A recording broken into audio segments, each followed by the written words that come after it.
Welcome to what may very well be one of the most important videos we've ever made.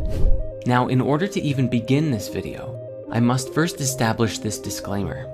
This video is a set of hypotheses, an exploration of the world, and while many ideas will be explored, what we are sharing here is not meant to be taken as definitive truth. We're not claiming this is entirely made up of facts. Rather, we are attempting to explore a deeper, perhaps darker, area of human consciousness and see the bigger picture of what is really going on. Please have your own experience, do your own research, and don't be afraid to go deeper down the rabbit hole, for the truth is often stranger than fiction. There's no denying that the collective human consciousness is in quite of a pickle today.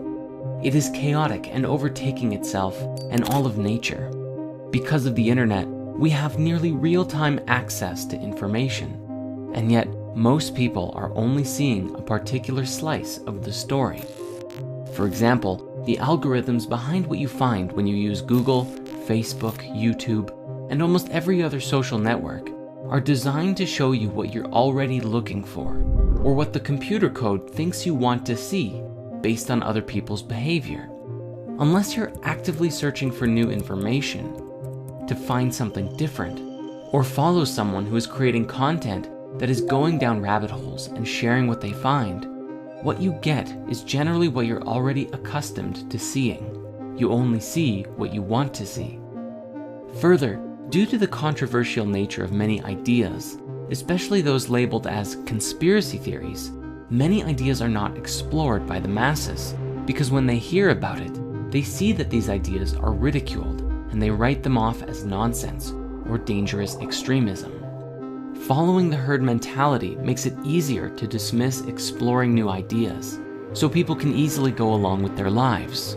This is critical because the ability to change one's belief changes your experience of life, and most people are happy just letting things be as they are.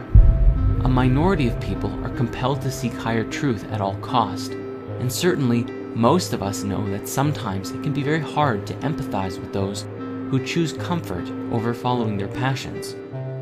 As the saying goes, you can take a horse to water, but you can't make it drink, and trying to convince others to think differently only leads to distress on everyone's part. As many ancient texts will suggest, this is not how true wisdom is passed on. This creates a sort of self-created deception and distraction from the bigger picture, which is rarely explored.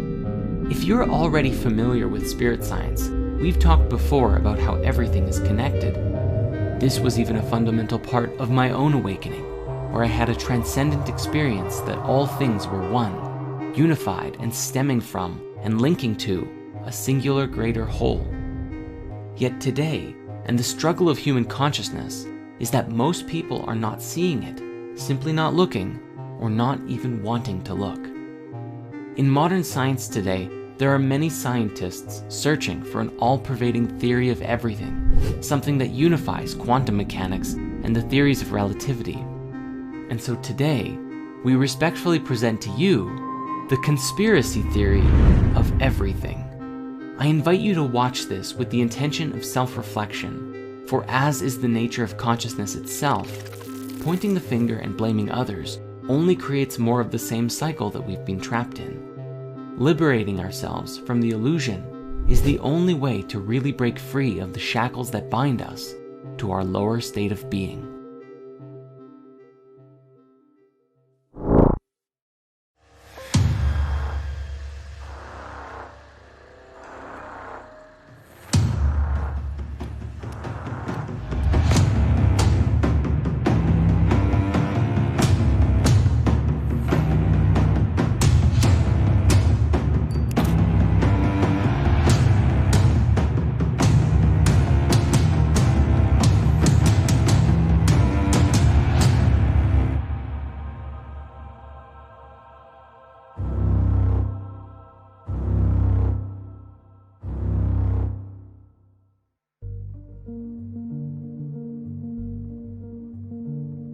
Our conspiracy theory of everything begins first with the demiurge.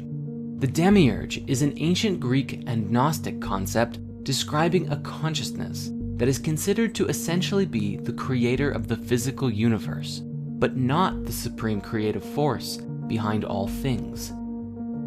A good way to explore this idea is through The Matrix, a science fiction story that suggests everything we think we know of as the real world is nothing but an illusion, a false world within which most are imprisoned, unable to effectively identify what is real. As people go about their day-to-day lives, they think that their world is authentic, but that every individual is truly plugged into an artificial reality severed from the real world. While people suffer, there is a tremendous benefit to the ruling overlords, who in the film were a form of AI. As it relates to us, this AI is in essence the demiurge. The demiurge was described as a force, a deity, or a consciousness who was responsible for the creation of the physical world and reality. However, in a way, it had imposed itself over top of the true reality, the supreme oneness that created all things. In this, it was a false god who had assumed authority over the world, masking the living beings, namely us, from the supreme truth, the highest order of creation, and making us believe that what we experienced as real, the physical reality that we are a part of, was the true, authentic reality, even though it wasn't.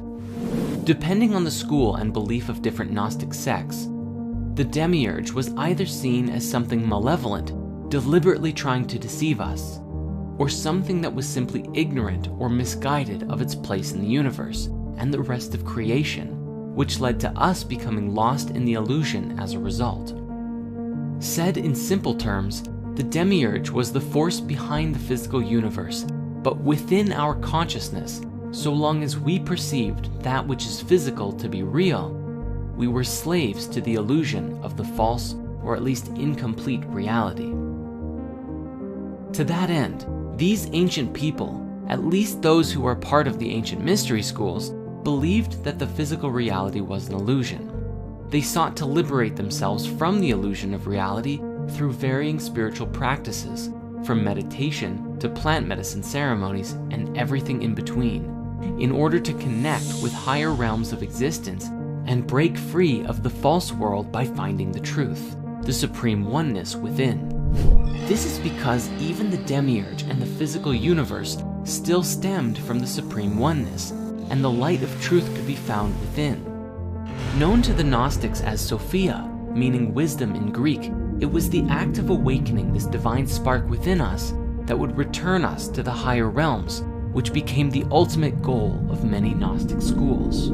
This is where we find the roots of enlightenment and light concepts from around the world, which teach that within this world of suffering, we can release ourselves from the illusion through various forms of mastery and self-discipline, both physical, emotional, and mental.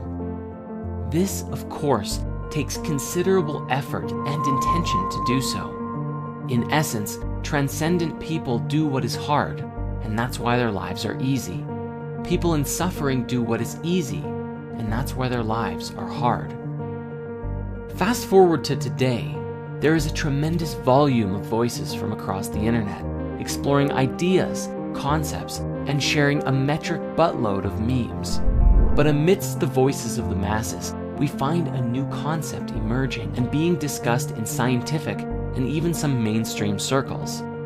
An idea that proposes that the entire universe as we know of is actually a hologram or a simulation of some kind.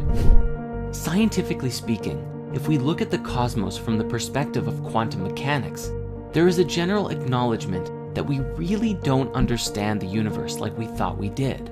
We are seeing the building blocks of the universe, the subatomic particles, the waves, behaving in ways that do not make sense in the context of classical mechanics, which reveal discrepancies in the laws of physics. Yet, the laws of physics still stand and apply in a practical sense when talking about our macroscopic world. But the fabric of the reality that we live in operates by rules that we have yet to uncover. The holographic universe seems in principle to be very much like how you might expect a movie and a projector to work in tandem. When you watch a movie, you enjoy it linearly, going through it one frame at a time, usually at 24, 30, or 60 frames per second. The stories on the screen follow a narrative of some kind, and generally speaking, there are definite laws that make up the universe you are experiencing in the film.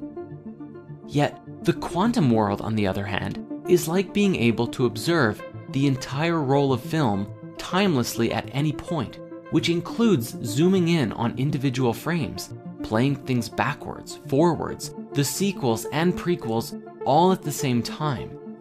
The particles and waves that make up our reality are non-linear and could potentially imply notions of retrocausality. And while they too follow their own set of laws, they are different from the world we exist in at a macro level. Another example of this is found in computer code.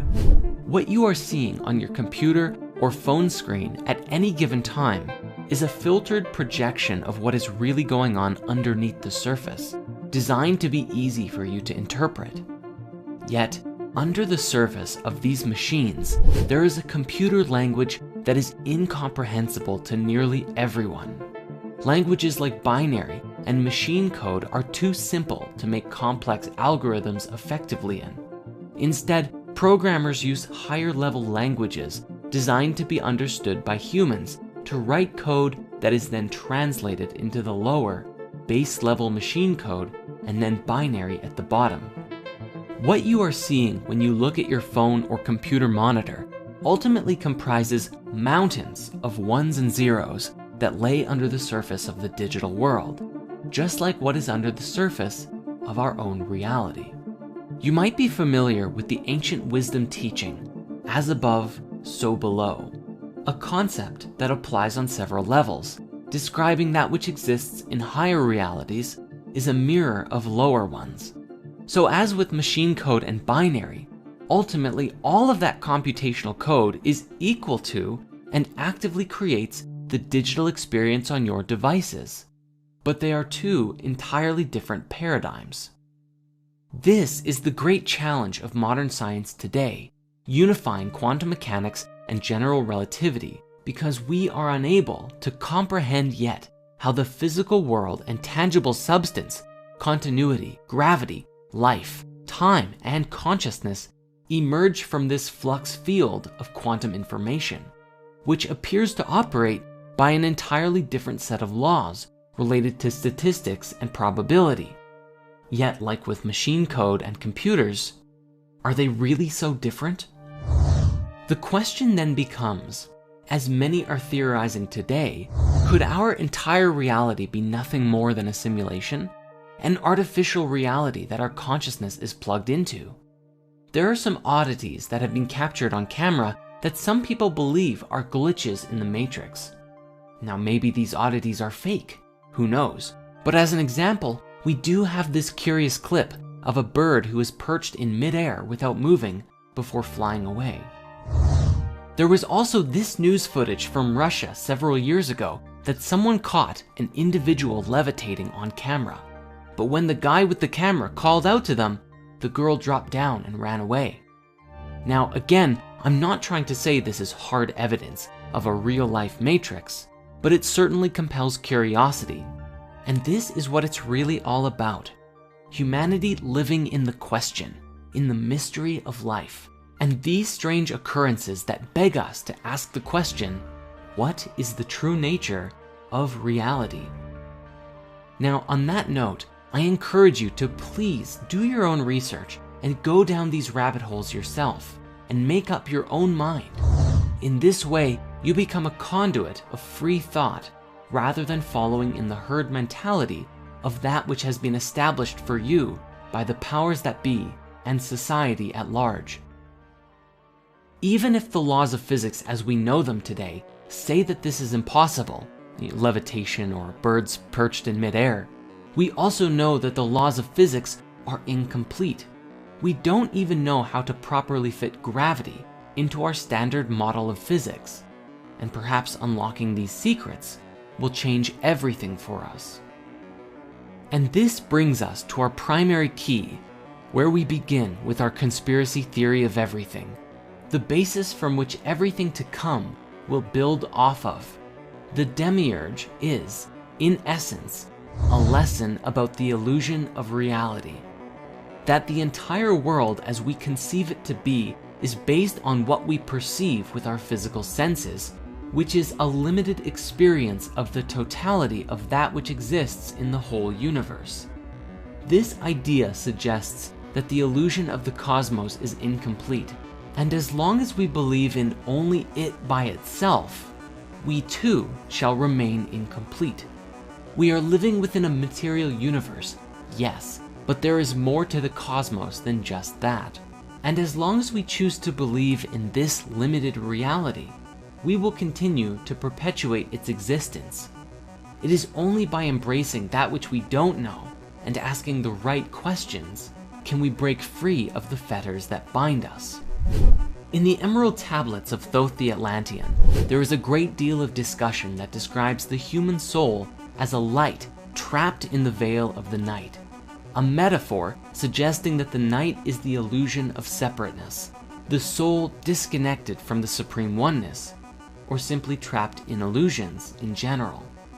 Basically anything that is not the highest truth. It is the unilluminated mind that actively creates the reality that it perceives to be real, and as such, humanity lives out its days in the dark, veiled in the illusion of one's own beliefs, disconnected from any higher reality. This was portrayed excellently in Marvel's Doctor Strange, when Stephen denies anything beyond the material universe, and then is shown a glimpse of the multidimensional nature of reality, that thoughts are things. He is shown that all of us steer the reality field by our conscious intent. But yet, as we become complacent in the creation of our lives, we give up control of the driver's seat. But then the question is, who is driving the ship? Literally anyone and everything else. Carl Jung called it the collective unconscious, the collective mind field of everyone whose thoughts and feelings influence our own very decisions and actions by the concentration of their energetic weight. Whether it be the media, the news, advertisements, what your family or friends tell you, or things that you just happen across on the internet. Ultimately, all of it is processed by our egos, which shape who we think we are as we disconnect further from the nature of our being. So the question then becomes, what is the truth? What is the higher reality? And how do we connect with it? The ancient wisdom teachings describe that the quest for wisdom, or enlightenment, or the true nature of being, is a continuous journey into the unknown, and the illumination that we are active creators of our lives, not simply beholden unto the preconceived patterns that we've been following in. The great truth we must understand about the demiurge is that we are the ones who actively perpetuate its existence by believing in the physical universe as the ultimate reality. Your beliefs shape the reality that you experience, as Dr. Bruce Lipton has demonstrated through his work with the biology of belief. The beliefs and ideas that we hold in our minds can be scientifically proven to affect how our DNA and cells express themselves. If you believe you are a lowlife with nothing going on and will die alone and miserable, guess what kind of life you will lead? If you believe you can change the world, guess what kind of life you will lead? In order to break free of the limitations that we feel are imposed upon us, we must first believe that it's possible to do so. We must open ourselves to a greater truth, a greater reality, one that is beyond the demiurge, and perceive a cosmic truth that forever changes life as we know it. Yet, humanity is not paying attention to messages like this in mass, and there is a reason for it. It is a very significant and critical thing, for this one piece of the puzzle must be resolved in order for humanity to truly advance as a species and break free of illusion collectively.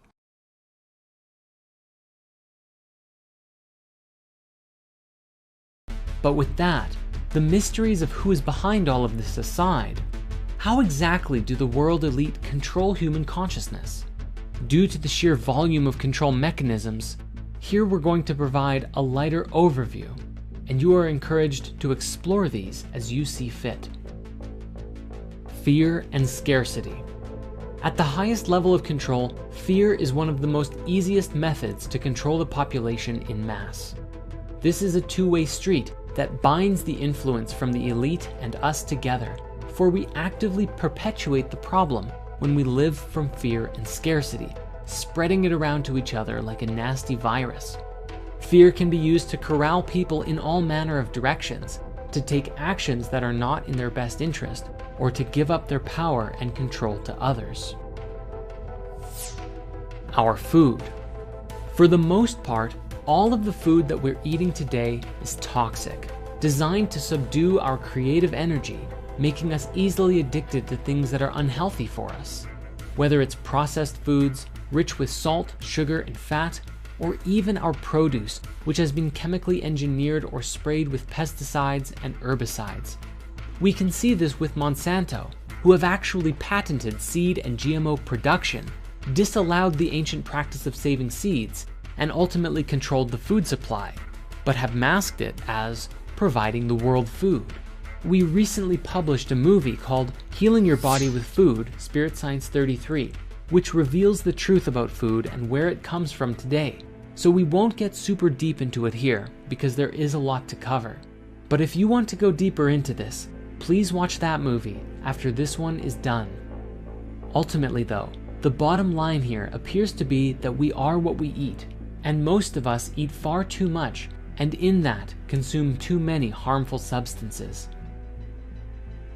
Fluoride in the water. Some have said that fluoride is the metaphorical tears of the New World Order, and that it's their most widely used weapon against us.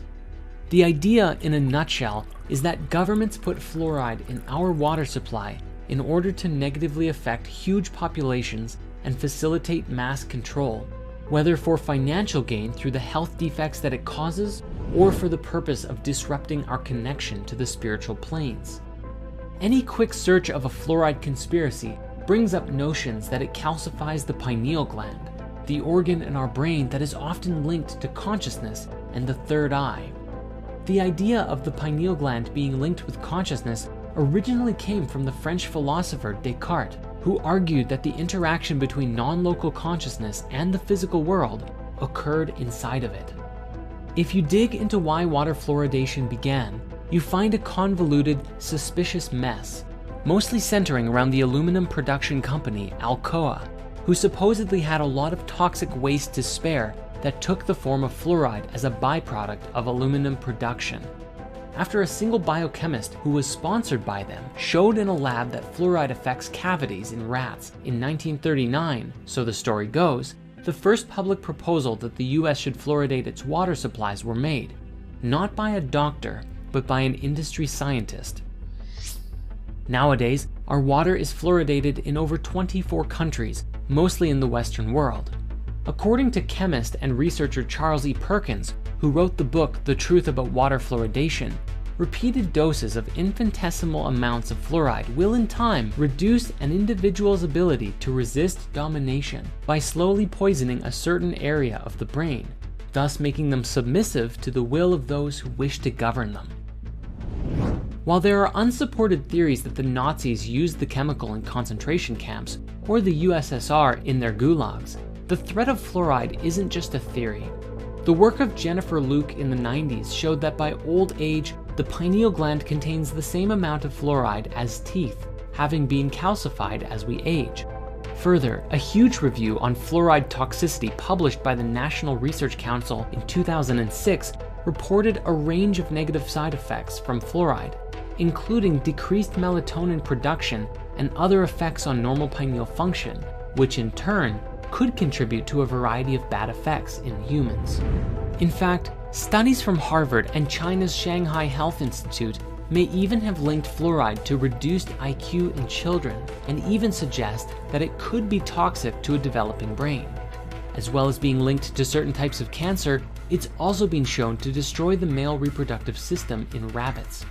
The bottom line is, the benefit to risk ratio on water fluoridation is unclear due to a lack of good evidence, with most people not even knowing that they're drinking it. If the conspiracy theories are to be believed, professors doing this research have been met with numerous attempts to discredit them. Stephen Peckham, director of the Centre for Health Services at the University of Kent and professor at the London School of Hygiene and Tropical Medicine at the University of Toronto, has had his research of water fluoridation rejected from dental health journals. He's even spoken out about being accused of statistics hacking and for research that made the link between fluoride and hypothyroidism. It seems as though someone does not want this info getting out. Entertainment and subliminal messaging. The entertainment industry has been a source of conspiracies for a long time, with often disturbing subliminal messages in children's entertainment, such as references to suicide and sex found in everything from Disney movies to SpongeBob. But it often goes deeper and darker. The entertainment industry, especially Disney, has seen several instances of hiring young children, making them into massive celebrities, making a fortune off of them, and driving them insane. This has also happened with the K-pop industry, with their so-called slave contracts that force the young singers into decades of servitude, having them work endless hour days and running them to the point of exhaustion. There are actually many instances of these young singers collapsing on stage due to exhaustion. This also links back to the conversation of pedophilia networks, for many celebrities have now spoken out about how bad Hollywood really is for pedophilia, including people like Brad Pitt, Elijah Wood, Evan Rachel Wood, and Corey Feldman. The news. The news often perpetuates a story that things are bad and getting worse. There is a consistent theme from the news of toxicity, and as people watch this in mass, we come to believe it, and thus perpetuate it. The people running the news command more attention by spreading this kind of information because bad news gets more attention than positive stories, and therefore, we continue to create this reality. When you are constantly looking at the world in a negative light, you are not looking at your own light. In fact, you don't even know that there is light within you. There is only darkness, shadows, and frightening imagery. And so what happens? But humanity falls further and further into a world of self-created delusion. It's also worth mentioning that even the local news is ultimately both written for and controlled by a unified source, regardless of the network. Just watch this clip and you'll see how bad it really is.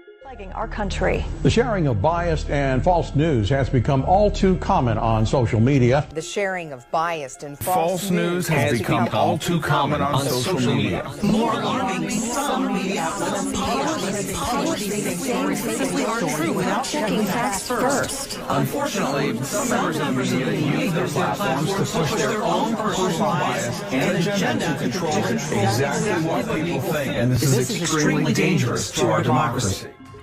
Mass surveillance. The Medal of Honor for revealing this really goes to Edward Snowden, the whistleblower who brought to the collective attention how the Secret Service of the US and UK governments had the ability to spy on literally everyone, tracking metadata, watching everywhere that you go, and what you're up to. The first program to be revealed was PRISM, which allows for court-approved direct access to Americans' Google and Yahoo accounts and everything in them. Then came Tempora, a British Black Ops surveillance program run by the NSA's British partner, GCHQ. This includes stuff like call databases, numbers, text messages, and even a secret court order requiring Verizon to hand the NSA millions of Americans' phone records daily. One of Snowden's most frightening statements came in 2013, when he explained that by using the X-Keyscore program, I, sitting at my desk, could wiretap anyone, from you or your accountant, to a federal judge or even the president, if I had a personal email. The NSA's top-secret black budget, obtained by Snowden, exposed the successes and failures of over 16 spy agencies comprising the US intelligence community, and revealed that the NSA was paying US private tech companies for clandestine access to their communications networks. All in all, it was revealed that the NSA was harvesting millions of emails and instant messaging contact lists, searching email content, tracking and mapping the location of cell phones, undermining attempts at encryption via Bull Run, and that the agency was using cookies to piggyback on the same tools used by internet advertisers to pinpoint targets for government hacking and to bolster surveillance. And yet, after all of this info being dropped, it has mysteriously disappeared from mainstream discussion. Our belief systems, we do it to ourselves. At some level, we have to take responsibility for ourselves. As easy as it may be to point the finger at the ruling elite, and there's no question, justice must be served, we must also recognize ourselves as a part of the problem through our own beliefs, herd mentality, and lack of mindfulness and unwillingness to strive for wisdom. If we wish to truly be a part of the solution, I know you've heard this before, but it's more serious than ever. Be the change you wish to see in the world. As Bruce Lipton has demonstrated with his groundbreaking work in epigenetics, our very beliefs affect our biological systems in deep and very impactful ways. If we can believe we can live a happy life, then we can. And if we believe that it's impossible, then we actually shut off ourselves and our bodies from receiving and experiencing satisfaction. Further, people will often try and rope their friends into their belief systems in order to validate their own opinions and perspectives. And so what we're dealing with here is a mass field of consciousness that is trying to push its beliefs onto everyone else, and the truth is muddled and lost.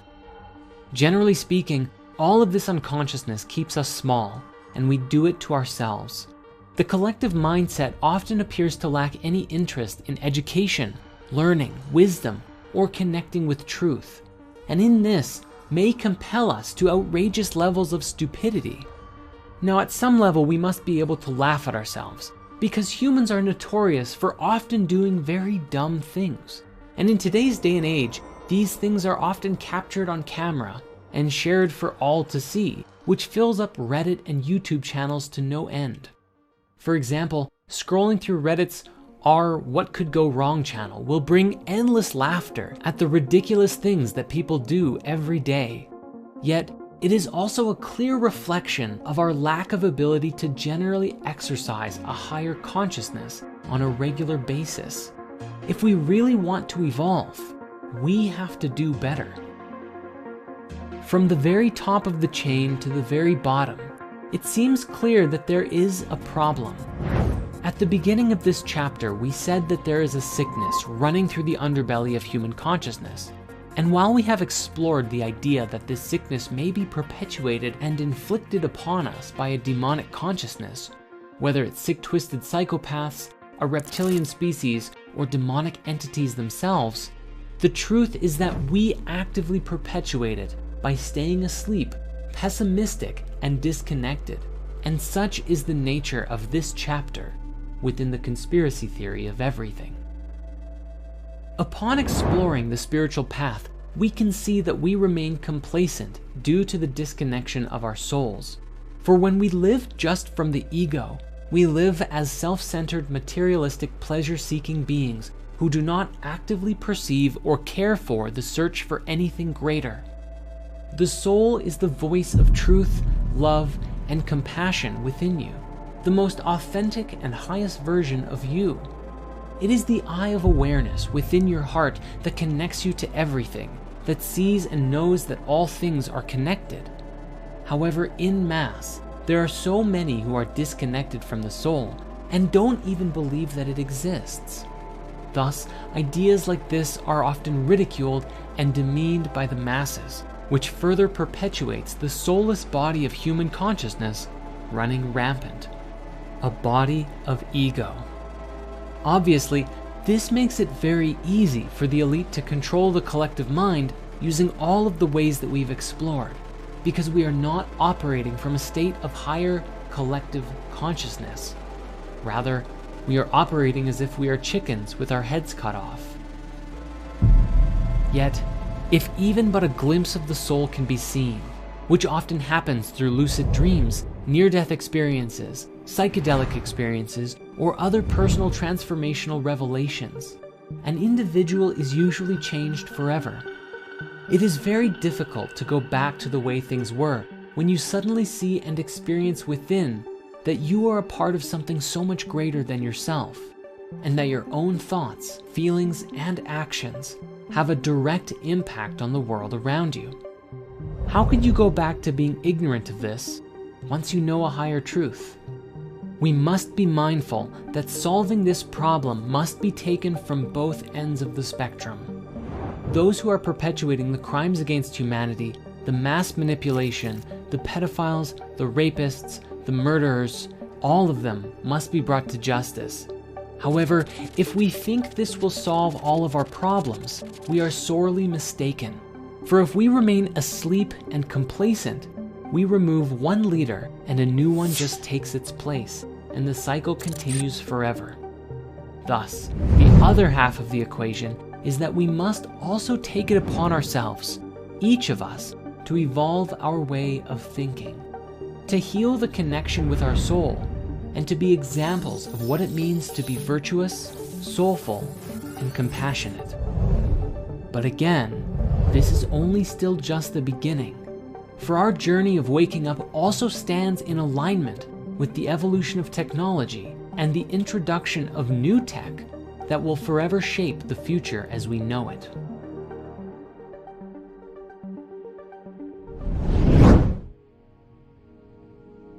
The subject of extraterrestrials has mystified humanity for countless generations. The question of, are we alone in the universe, has inspired us to push forward and advance as a species in the search for life in the great beyond. But to this day, judging by the way people generally treat the subject, it would appear that we have yet to make any form of substantial contact. Yet, the awareness of a deeper truth, that something is being hidden from us, is regularly being leaked to this day. Let's start with some basics, which would be UFOs, which we all know stands for unidentified flying objects, or as they're starting to be called today, UAVs, unidentified aerial vehicles. It was shortly after the 2 atomic bombs went off during World War II that UFO sightings spiked around the world. Hundreds of reports of UFOs began to emerge in the decade that followed the incident, and it was in 1947 in Roswell, New Mexico, that things got really interesting. Reports of a UFO crash landing in the shape of a flying disc inspired tremendous interest in possible alien activity as the US military quickly quarantined and cleaned up the site, claiming it was simply a weather balloon. This was really the beginning, and today, thanks to modern technology, especially cell phones, we have access to thousands, if not tens of thousands, of seemingly unexplainable UFO sightings from around the world. My own personal favorite is the Dome of the Rock incident from 2011, where several independent people caught footage of a bright, glowing, and oscillating orb that descended over the Dome of the Rock in Jerusalem. After hovering over the sacred temple for several moments, it shot upwards with tremendous speed, disappearing into the sky. In more recent times, a video that was leaked several years ago was released by none other than the Pentagon, featuring 3 separate accounts of US military pilots attempting to track and follow incredibly fast-moving aerial ships, without any clue as to what they were. Along with curious phenomena like these, we also have a long list of ex-military officials who have either claimed to have seen or even had some level of interaction with these crafts, identifying that not only are they real, but they have no idea what they are. One particular interesting subject in this discussion is the work of Robert Dean, a retired command sergeant major who, after that job, became a ufologist and had been very public about his experiences with UFOs and ETs up until his passing away in 2018. At one point, he gave a presentation, the full thing of which you can find available on YouTube, accounting many of the things that he saw in the military and NASA. The most interesting of which being the story of what happened during the real moon landing.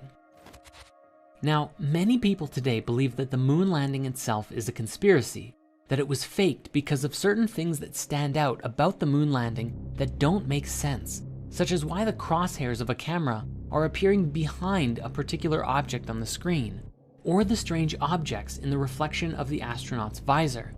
But what Robert Dean has described was that there was actually a real moon landing, but what happened was that upon arriving at the moon, what the astronauts found was that it was populated.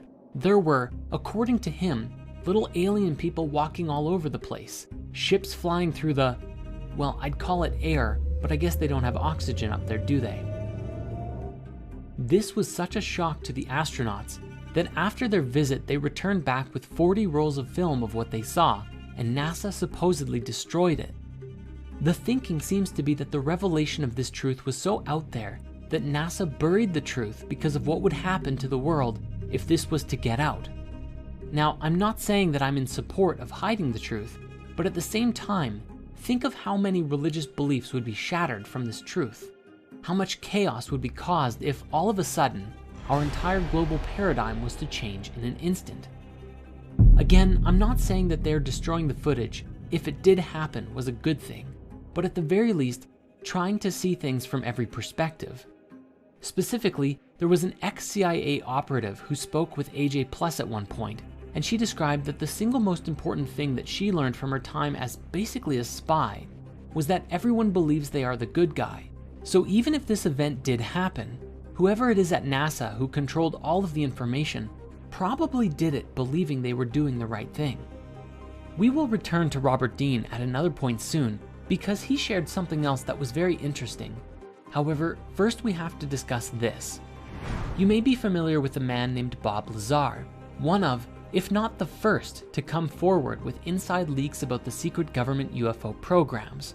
He claimed to have been hired in the late 1980s to reverse engineer purported extraterrestrial technology at what he described was a secret site called S4, a site similar to and rather close to Area 51.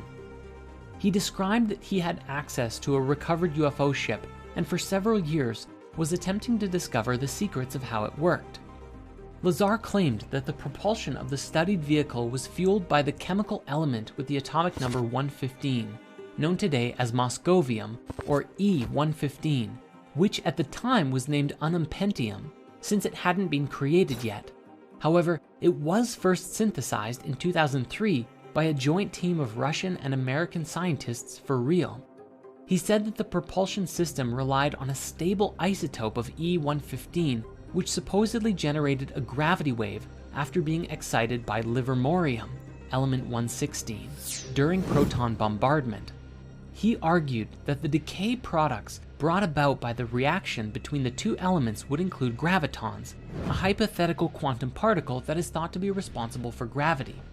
In his new Netflix documentary, he used the analogy that the craft is kind of like a bowling ball. If you were to put a ball onto a piece of fabric or your bed sheet and then proceeded to push down on the areas around it, the bowling ball would fall forward into the bends and gaps that you create around it. In this way, the craft would kind of just fall through space by distorting space-time around it, like in a continuous rolling motion. This is what allowed the vehicle to fly and to evade visual detection by bending light around it. He said it levitated silently, and when it was activated, he was unable to even put his hand on it because the force would repel his hand away like a strong gravitational field. According to intel that he received while at S4, the ship, which was one of 9 that the military had access to, was originally from the twin binary star system called Zeta Reticuli and had belonged to the Greys, which are the most common visual of aliens that we generally see today when you think of what an alien might look like. We even have an emoji for it. He also explained that the way that the military worked was so secretive that they wouldn't even let the various divisions studying the craft to communicate with each other, so progress on reverse engineering the technology was very slow. While one group would be working on controls, another on propulsion, and another on, well, you get the picture. But due to this isolation, they wouldn't easily be able to identify how the different parts of the ship were interconnected and worked together, and thus reverse engineering became very difficult. This was especially challenging because supposedly the ship was entirely interconnected. There weren't really any moving parts. It seemed to be one singular solid object. The seat and floor and panels and walls were all one singular material, with no sharp edges anywhere, an entirely different kind of machine than anything we're used to today. Now, after Lazar came out publicly about this, his life fell apart. Many people quickly looked into his life and found that he seemingly never had any of the education degrees that he claimed to have had. Yet, upon deeper investigation, documents stored away in his old university proved that he was telling the truth. Bob explained that after he came out publicly, he received a phone call from his ex-employers who said, "Do you have any idea what we're going to do to you now that you've done this?" And for many years, Bob suffered as much of his past was erased, and he was made to look like a fool in front of the masses. Now, Bob's story is a very interesting one.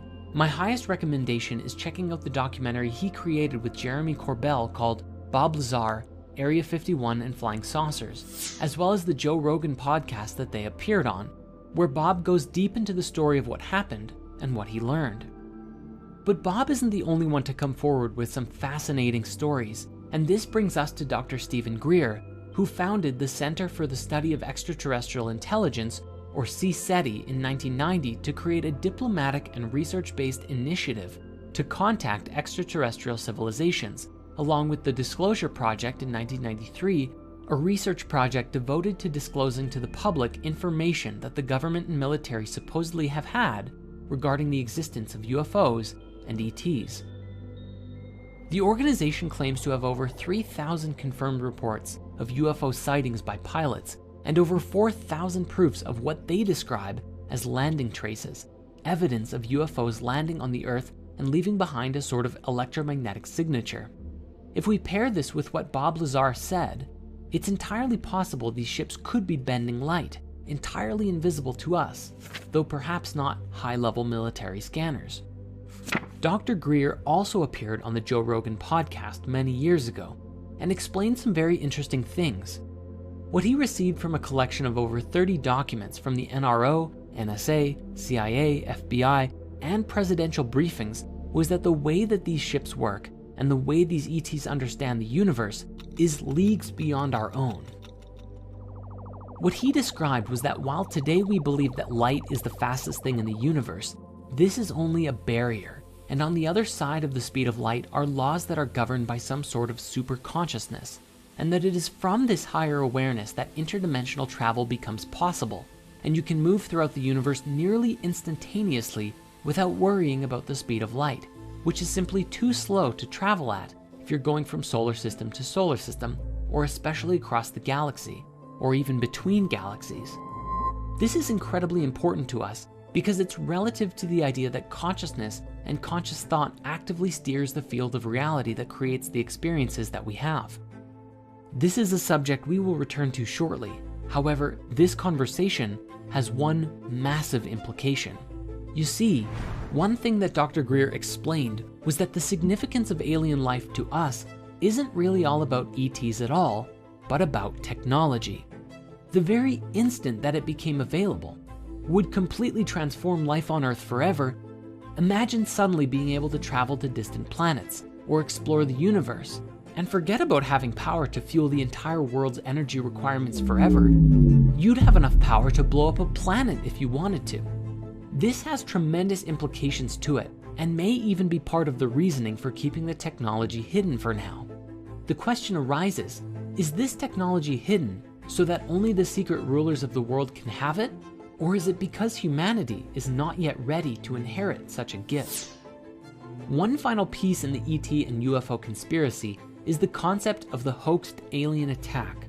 This comes from the late Dr. Wernher von Braun, the top Nazi scientist of Hitler's army, who, after World War II, came to the United States to work for the US government. Funny how that happens.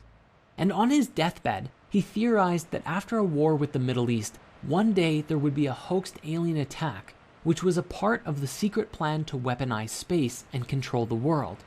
He actually urged Dr. Rosen, his secretary, to thwart this plan above all else, because if it were to come to pass, and space was weaponized, whoever controlled these powers would have complete and supreme control over everyone, and the world would fall under the complete control of the oppressors.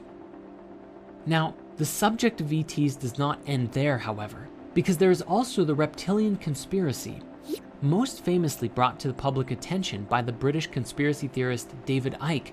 It's become one of the most infamous and popular conspiracy theories ever, sparking numerous parodies and commentaries in the media and TV shows. To put it simply, Ike believes that an interdimensional race of reptilian entities known as Archons have hijacked the Earth and are stopping humanity from realizing our true potential. He has argued that these Archons are the same beings mentioned in many Gnostic texts that have identified themselves as demons and rulers of the 7 planets in various traditions, mostly having the ultimate goal of preventing souls from leaving the material realm. He claims that because of this, they have gone by many names throughout history, including the Anunnaki from Sumerian myth and the Watchers and Nephilim from the Book of Enoch. He argues that human sacrifice to the gods in the ancient world was actually for the reptilians' benefit, especially the sacrifice of children, because he tells us that at the moment of death by sacrifice, a form of adrenaline surges through the body, accumulating at the base of the brain, and is apparently more potent in children, something that is today reminiscent of adrenochrome. Bringing it more into the modern day, he claims that a genetically modified human Archon hybrid race of shape-shifting reptilians, known as the Babylonian Brotherhood, or the Illuminati or Freemasons to us today, manipulate global events to keep humans in constant fear, so that the Archons can feed off of the negative energy that this creates.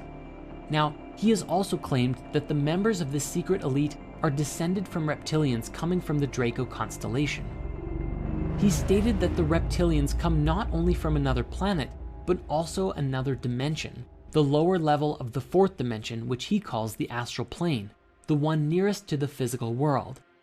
As of 2003, when his books originally brought this theory out, he said that the reptilian bloodlines include all American presidents, 3 British and 2 Canadian prime ministers, several Sumerian kings and Egyptian pharaohs, and a whole bunch of celebrities.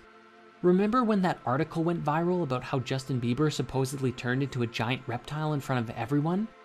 Some of the most prominent bloodlines are said to include the Rockefellers, Rothschilds, various wealthy European families, and established families of the eastern United States, and the British royal family. In fact, he said in numerous interviews that he saw former British Prime Minister Ted Heath's eyes turn entirely jet black while the 2 men waited for a Sky News interview in 1989. Ultimately, the global elite make up the top of the pyramid for the reptilians in modern day, all with the intention to keep us sedated and trapped in this reality without gaining a higher knowledge. At the top of the global elite are what Ike has referred to as the prison wardens, who oversee us in what is, to them, just a prison world. Along with the New World Order, their main goal is apparently to create a microchipped population, a one-world government, and a global Orwellian fascist state, a brave new world, which he claims will be a post-truth era where freedom of speech is denied. And how are they planning to do this, you might ask?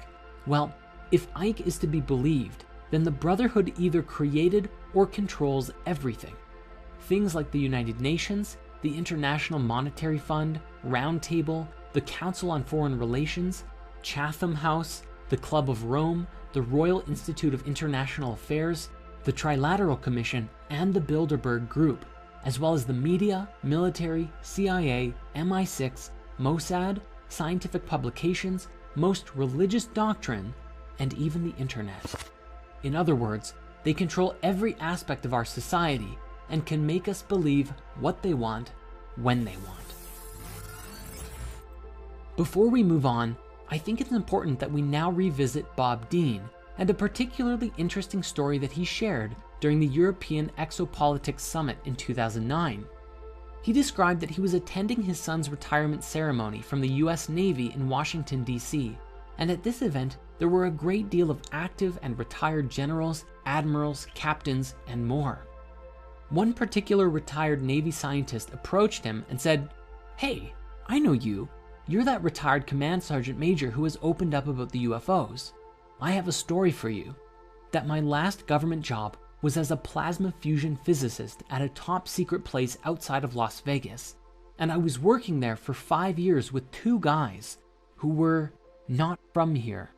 They were from somewhere else, delightful people supporting us in figuring out plasma fusion, which equates to infinite energy forever." The man said, "After a few years of working with these guys, I approached one of them and asked, okay, what do you really think of us, humans, as a species? And the alien said, well, since you've asked, we think you are a primitive, savage, and dangerous race. The other alien, who was listening in, then leaned in and said, and you also smell bad. And he explained that it's not really about our bodies, although yes, we have polluted our bodies and the earth to a wild extent, but that we also have a psychic odor about us. Our thoughts and feelings are so negative that other higher species find it terribly offensive. While this story is actually kind of funny, it's also something that we should take very seriously. According to the reports and expressions from many whistleblowers, the other species who are interacting with us are actually mostly benevolent, and if we can really listen to what they have to say and do some meaningful self-reflection, it may just help us to clear out our own negativity, release ourselves from any reptilian or other controlling influences, and put us into a position to meet some really cool otherworldly species.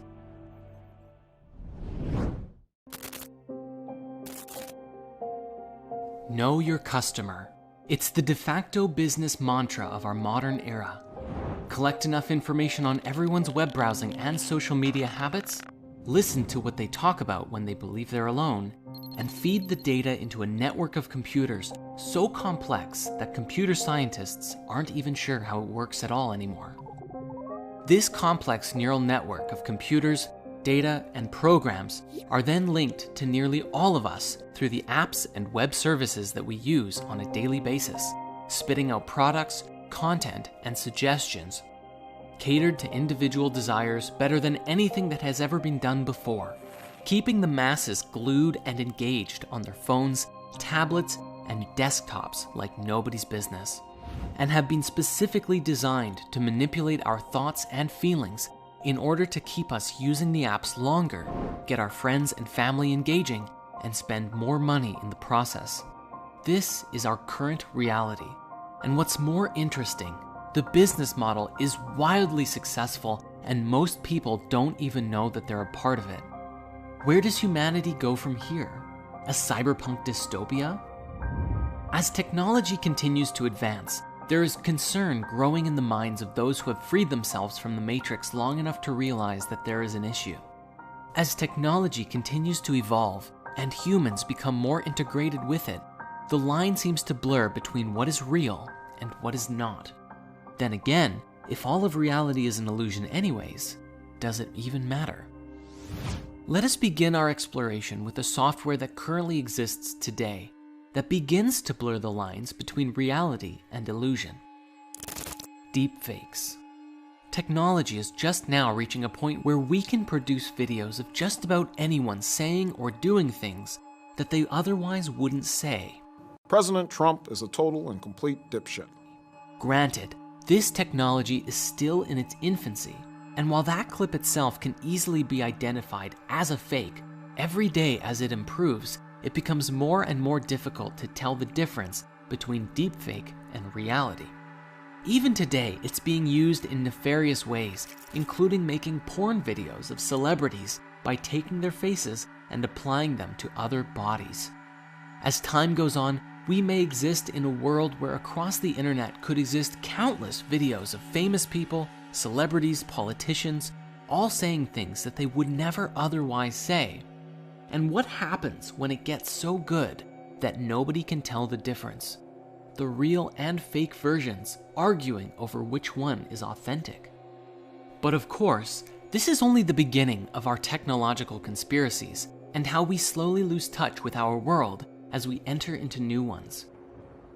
One of the biggest growing concerns in the world is the belief that the powers that be are attempting to control everyone through advanced microchip technology. For while each of our mobile devices already track and monitor us, the microchips could be used to monitor and potentially even manipulate thoughts and emotions on a mass level, just like Facebook and Google are already doing today. The powers that be wouldn't just be watching you on the outside, they'd be able to monitor everything inside, everything about you, down to what you think about. This technology, combined with an AI that can associate complex combinations of states within your physiology, predicting future behaviors and affecting our perception and decision-making processes, a very scary and possible reality becomes available to us, one where we integrate with technology. As we know, this is already happening on some level right now, with the algorithms actively recording everything you search and serving it back to you on a silver platter. This, however, would be a far more invasive integration, and what's even crazier to consider is that people would do it voluntarily. You see, very few people are going to just allow this technology to be embedded in their bodies just so that the government can monitor them. Rather, just like with cell phones today, the microchip will be a no-brainer for people who are willing to receive the benefits of this tech, and the exchange? Intimate access to your personal information. Everything you see, think, feel, touch, taste, and so on.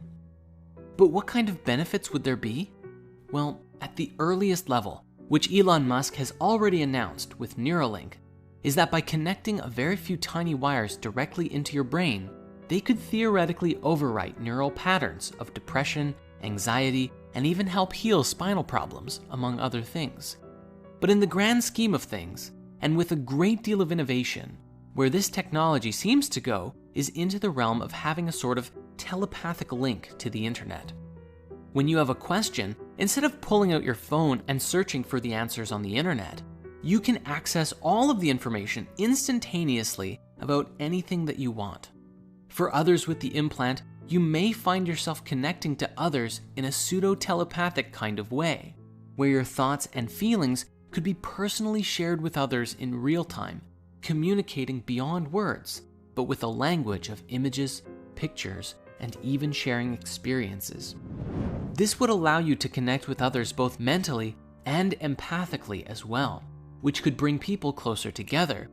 This would fundamentally change the education system too, for who needs school when you have instant access to every bit of information known to mankind right there in your mind? This chip could theoretically support you in downloading information thousands, if not millions of times faster than reading or watching documentaries.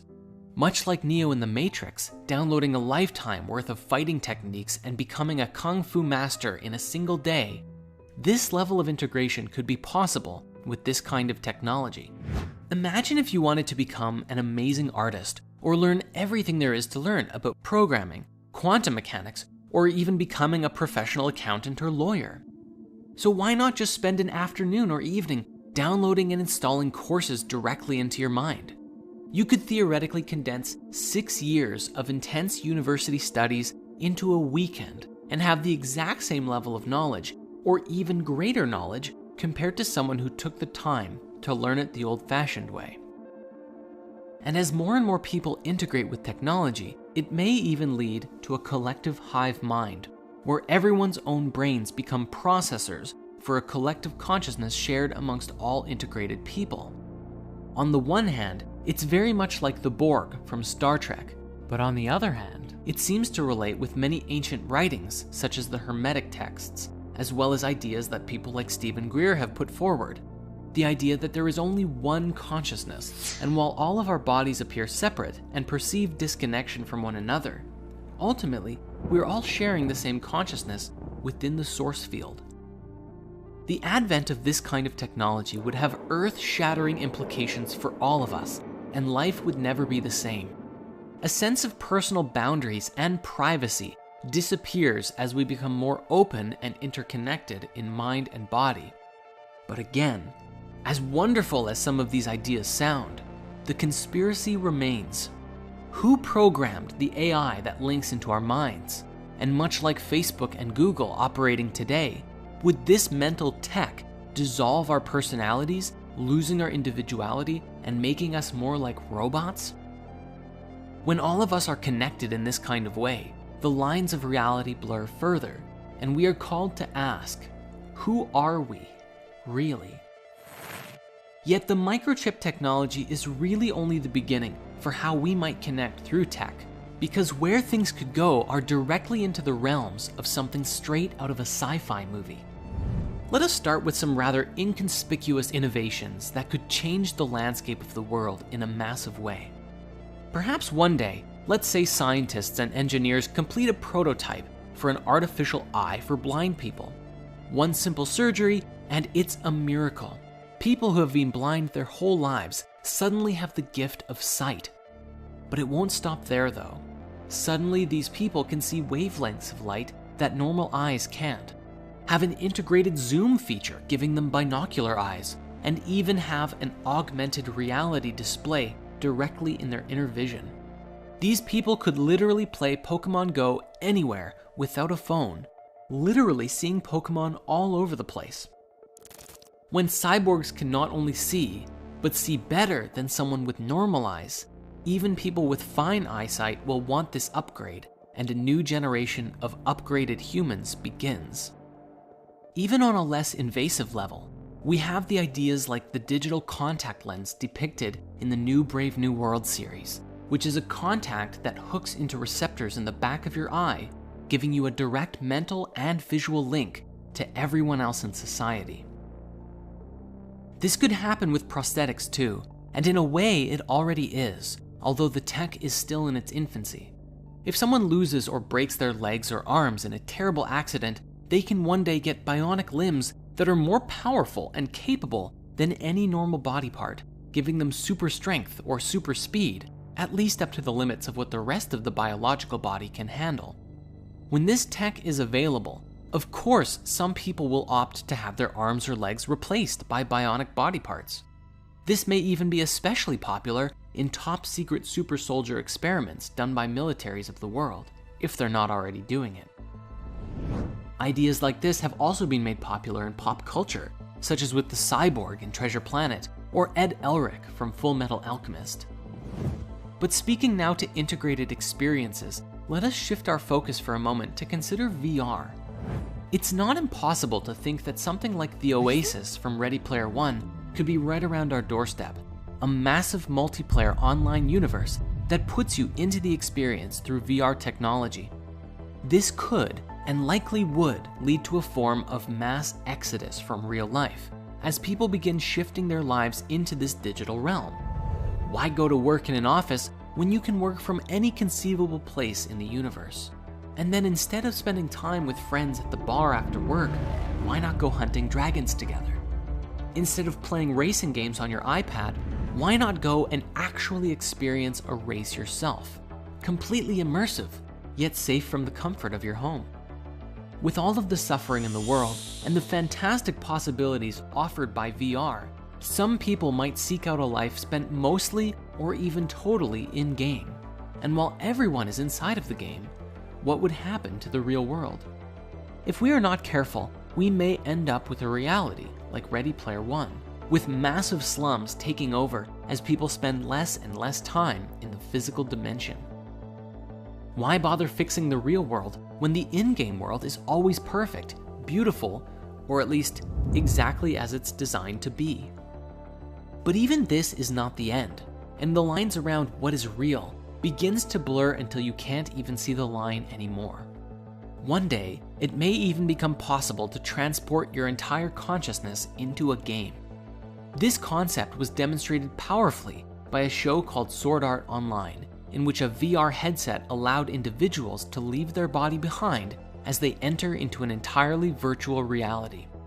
Your body is unconscious, you're not even aware of it, and you experience reality as if you are physically running around in Azeroth or Minecraft, Hyrule, or literally anywhere that you want, as anyone that you want. Recently, this idea was also portrayed in an episode of Black Mirror, with a next-level VR headset that is just a little disc that you put on the side of your head, and it transports your consciousness into a video game. As you enter into a world where you can literally do anything, like fly, use magic, go on epic quests, or even just spend an entire summer fishing by a beautiful lake in paradise, the question becomes, why spend any time in the physical world at all? Do you want to have a super powerful body? Or a super sexy one? How do you want your face to look? You can customize it to your liking freely. Since this technology would connect directly to your brain, it could even stimulate sensations like getting drunk, taking psychedelics, or rewiring your thinking patterns to be however you want. If the only concern of having to unplug is eating and going to the bathroom, then undoubtedly someone will create a technology that makes it so that that isn't even an issue, and you will truly never have to leave.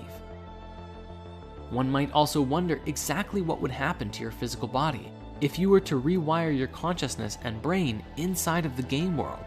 Would it change your body appearance at all? A mass exodus from the physical world would create tremendous changes within humanity, as part of the human race strives to live in this new world, and another part rebels against it, or simply cannot afford to play the game. Further, once brain integration happens and mass data is collected on people's reactions to certain stimuli or events, the artificial intelligence could skillfully filter and alter your perception in reality, or completely guide your experience in VR so that you rarely, if ever, have a desire to stop using it. All this technology, especially putting your consciousness into a game, will at some point give the game creators an awareness of everything about you, your thoughts, your feelings, your choices, and it would allow anyone with the know-how to monitor you on a very intimate level.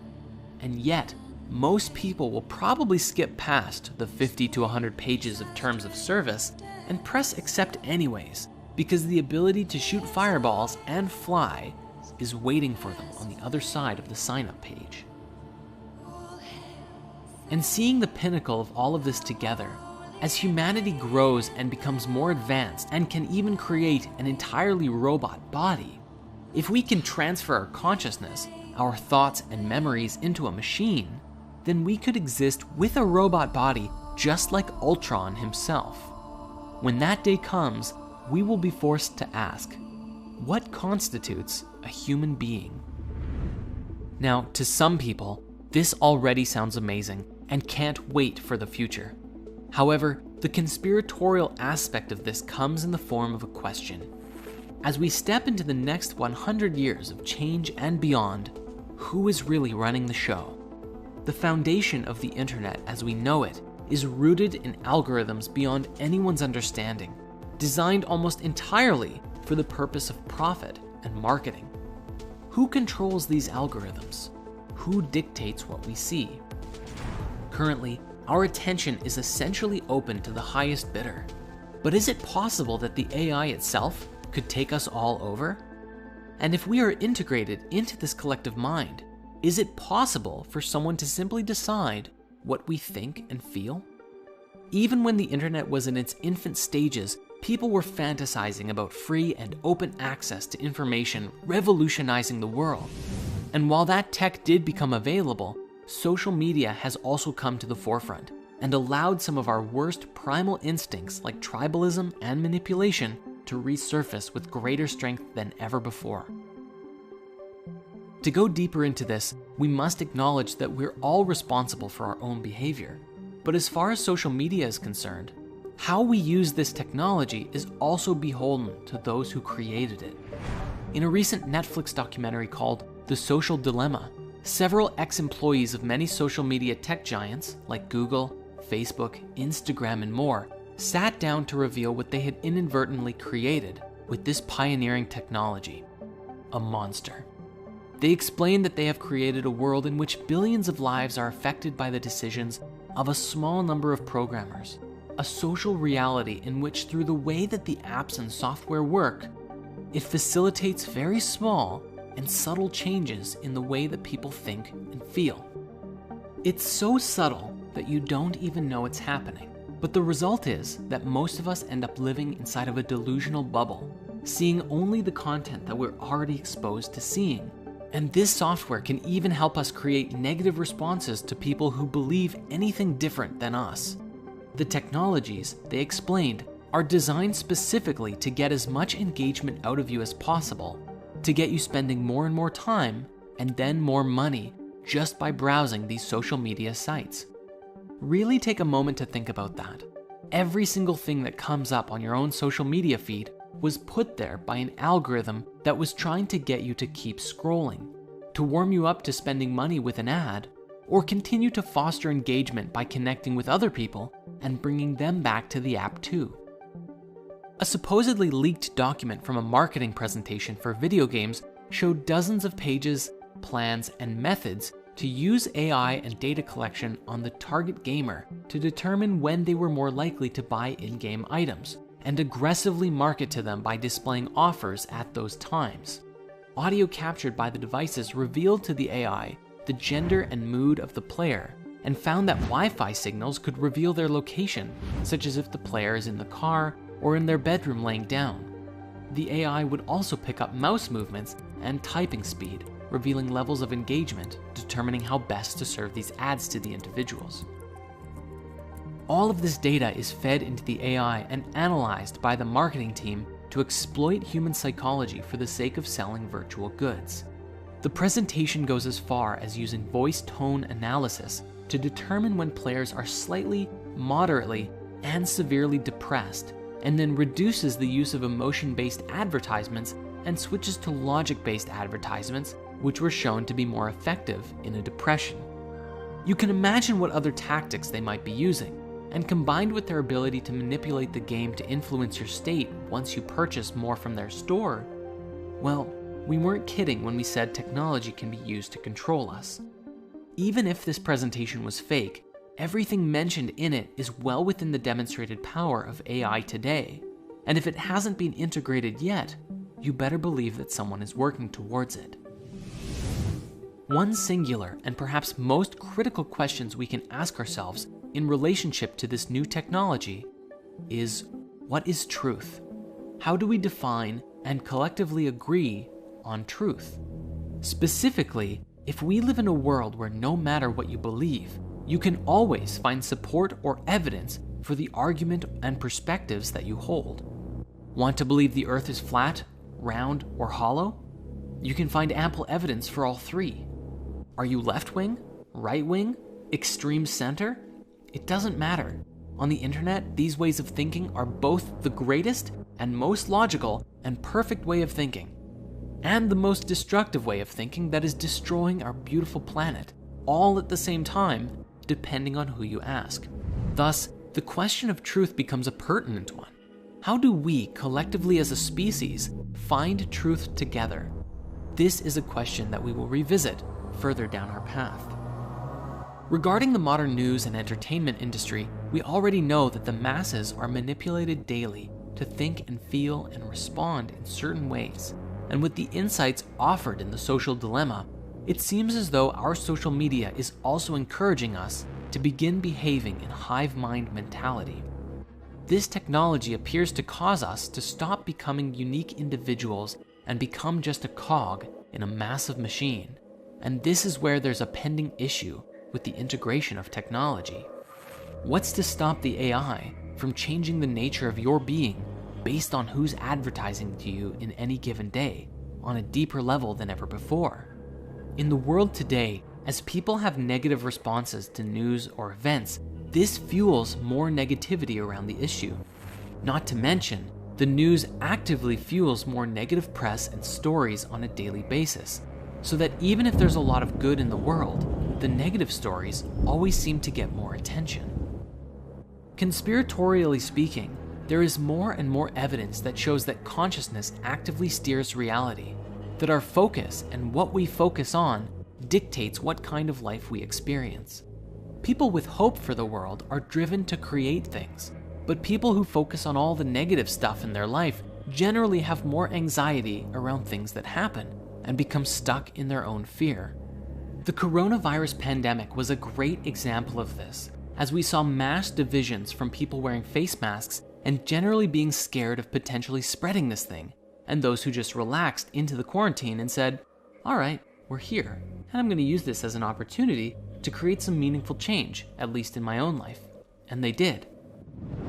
If Facebook and Google are steering the mainstream narrative, then they ultimately have a massive influence in the direction that society goes.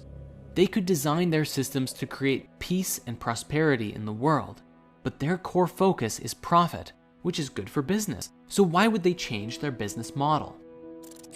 This couldn't have been made more evident by a personal quote from Mark Zuckerberg, founder of Facebook, who actually said, what's good for the world isn't necessarily what's good for Facebook. Yes, he really said that, and he owns one of the largest companies in the world, influencing the lives of billions. Even if humanity was connected digitally with all of this access to information, such as consciousness integration and all that, unless you were actively looking to download and install books and wisdom into your mind, it's all too likely that the focus of our collective mind could be hijacked by advertisements, entertainment, or other things. The exact same as how we are constantly distracted by social media today, and this could even be used to steer our species in the direction of whoever or whatever was pulling the strings. At this point, it almost appears as though this kind of technological integration is inevitable, and if you're conflicted about it, you're not alone. On the one hand, the ability to read every book you ever wanted to in days, or learn more about yourself and the universe in such a short time, or master Kung Fu, is very appealing.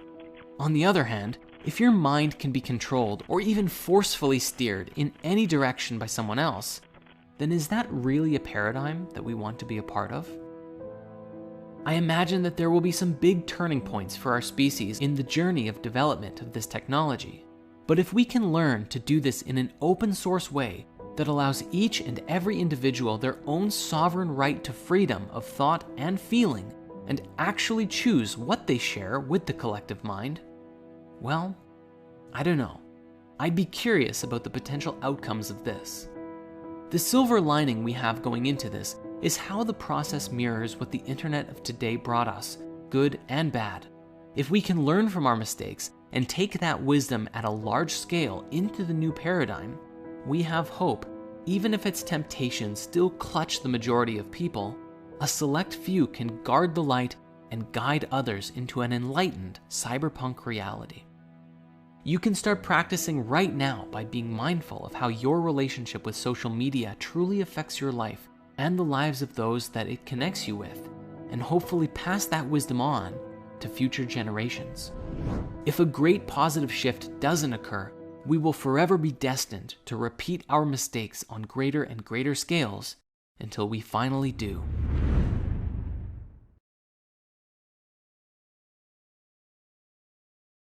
As we've seen so far, humanity is undergoing an exponential increase in veils being lifted, and we are seeing life being stirred up and changed like never before.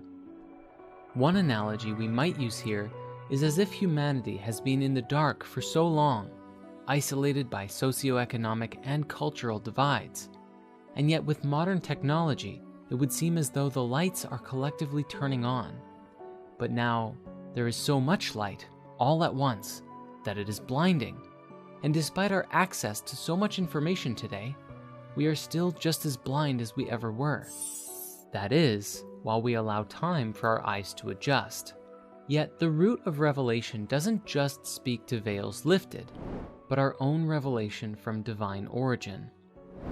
Belief systems and ideologies are challenged in mass as new information comes out that asks us to reassess our paradigms of identity. As this happens, those who are willing to explore new ideas grow, and those who rail against anything new only burrow deeper into their own existing paradigm. Even in the new world we are creating, there are bound to be different paradigms that people live within. We must remember that some people are filled with hate, negativity, and suffering, all of which are descending from their own pain, which inhibits their higher consciousness and keeps them rooted in a lower vibration. This does not mean that they are bad people, for the only true remedy is compassion. No matter how far disconnected from their soul someone may be, they can always come back to the light. However, the only way for this to take place is if they genuinely want to, for unless someone seeks their own salvation, they will never end up finding it. Thus, it doesn't matter if someone spends their time living in a VR reality for years, abuses their bodies, or even in some future reality travels throughout the universe. All paths through life can be taken, but only one path leads to the liberation of the soul. This is the path within. May this be a lesson for all of us too, for if we are afraid of the darkness within us and others, and we attempt to quell it by attacking it with anger and hate, then we lessen our own vibration and reduce ourselves to the same state of consciousness as that which we are fighting against. Evil begets evil, and in the words of a wise Jedi Master, fear leads to anger, anger leads to hate, and hate leads to suffering. Hence, the true solution to the salvation of humanity, or the reconnection of our souls as we discussed so long ago, is through genuine and authentic compassion. By elevating our own consciousness to such a degree that our light radiates to those around us, and we become instruments of sacred transformative change by the goodness that we embody. And while this may sound to some like spiritual woo, the discoveries around this today have the power to radically change everything we think we know about both science and religion. These discoveries speak to a deeper, basic, and more intrinsic understanding about the nature of who we are and our place in the cosmos, as well as the abilities that we have and may inherit. Speaking to the nature of consciousness itself, these discoveries are so paradigm-shattering that life on Earth as we know it will never be the same once the knowledge becomes commonplace among the people of the Earth. That is, if it's ever allowed to get there. For a long time, our perception of spirituality has been governed by the religions of the world, and our perception of the universe and the nature of life has been governed by science. Movies like Zeitgeist outline and identify ways in which the religious institutions have monopolized people in a myriad of ways, while others today, such as Dr. Rupert Sheldrake's The Science Delusion, demonstrates how science has been used to shepherd people into a mindset, keeping us locked into a paradigm of physicality and nothing more. Further, these two voices of science and religion have been at odds for a very long time, sharply criticizing one another, or otherwise outright refusing to acknowledge each different perspective, or their many merits and wisdoms that they bring forth. Despite this, today new revelations about the nature of consciousness stand to shatter the illusion of separateness, destroy the dogma we've clung to for so long, and give us a foundational blueprint to create a new world for ourselves. Truly, it's how we can create heaven on earth. All that's required is our complete participation. One example of this is found in the work of Dr. Bruce Lipton with The Biology of Belief, which explains with profound scientific logic that our beliefs and self-identity are a product of our environment, and that as we think it, so shall we become. His work describes that if we spend our lives believing that my family had a hereditary disease, so I'll get it too, you are consciously and subconsciously programming your body with signals that will facilitate you creating that outcome.